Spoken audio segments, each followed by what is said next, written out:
रुतबा भी खुदा देता है। उस्ताद वो समंदर है जो दोनों को बढ़ा देता है। जनाब साद, उस्ताद ग्राम में अजीज साथियों, अस्सलाम वालेकुम। मेरी आज की तकरीर का अनुमान है उस्ताद का मकाम एहतराम। जनाब साद, ये उस्ताद क्या है?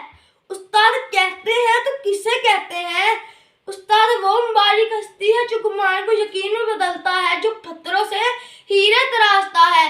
वो मुबारक हस्ती है जो हाथों में जुगनू लिए शम्सो कमर की आंखों में आंखें डाल कर कहता है, ये महरतबा से जाकर कह दो कि अपनी किरणों को गिनकर रख ले। ये महरतबा से जाकर कह दो कि अपनी किरणों को गिनकर रख ले।